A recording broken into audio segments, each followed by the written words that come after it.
Longevity, how to live 175 years.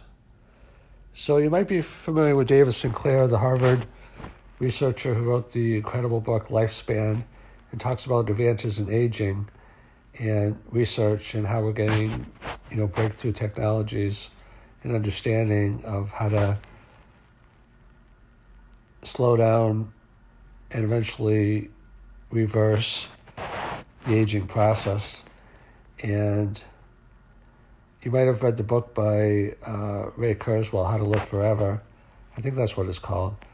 Basically, he has the idea that we will gain more than a year of extended life for each chronological year that goes on. And so he has a famous saying, live long enough to live forever. Maybe that's the name of the book. I forget the exact title. But he talks about all the exponential technologies that are related to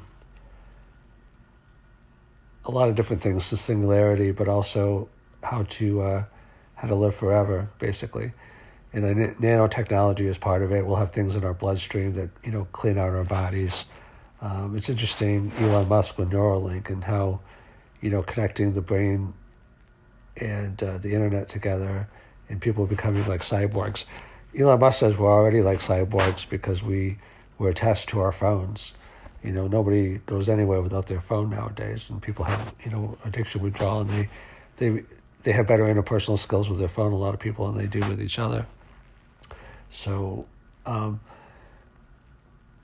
living to 175, I want to talk about this a little bit. So you might have heard the expression that the will to prepare to win. A lot of contests, sporting contests, and even political contests and other contests are decided in practice, not in the game, because the game is really a reflection of the mindset of the preparation that you've done to get to the game. Like once the game starts, there's no more time to prepare. I mean, there's still strategy and there's still execution. Some people freeze, some people rise to the occasion, but there's only a certain parameter of what you can do in the game, and it's based upon how well you prepared and what shape condition you're in, both mentally and physically. So it's really, I have a podcast entitled that learning is the new doing. And it's true, it used to be just doing was the key thing, and you still need action because, action is the key to results, but learning is in some cases superseding action because people are doing all kinds of action, but they don't know what the heck they're doing.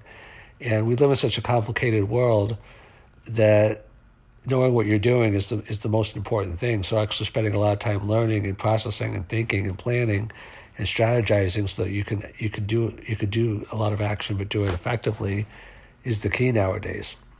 Most people are just doing the same thing over and over again. You might have heard the expression, never mistake activity for progress. So if you want to live to be 175 years old or longer, it's really an understanding of what needs to be done. Like if you read David Sinclair's book, a lot of it is common sense, but a lot of it isn't. It's like intuitive and counterintuitive at the same time. There's certain things that you already know, like diet and exercise, and certain things that you don't know. So you have to study, you have to learn, and you have to make it a priority. Like there's a famous expression that what gets measured gets done.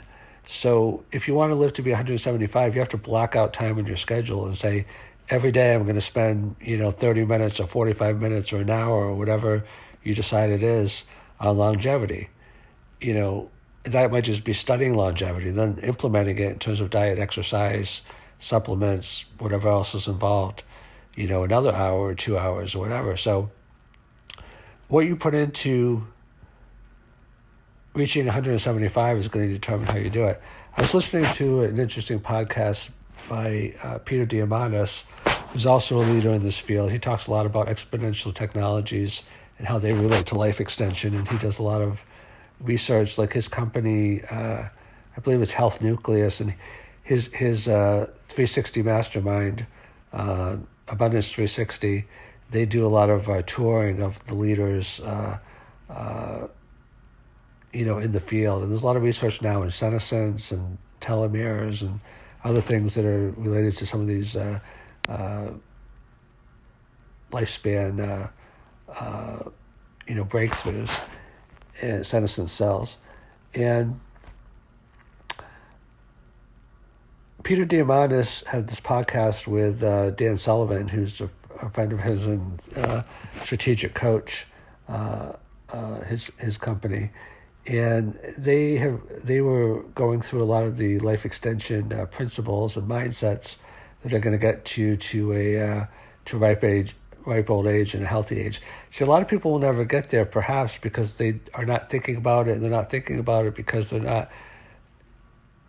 they don't think it's possible, or they haven't considered it, or they're just so focused on the everyday survival that, like Maslow talked about the hierarchy of needs. Until you actually, get your basic needs met, then it's hard to think about anything else. People that really come up with a lot of the great ideas in the world and follow through on them, they have gotten to a mindset level where they've taken care of the basics and they can focus on, higher things. So it's important if you want to, not only get ahead in the world, but, income inequality is at an all-time high, and the income gap is really a skills gap, because the people that make the most money have the best skills.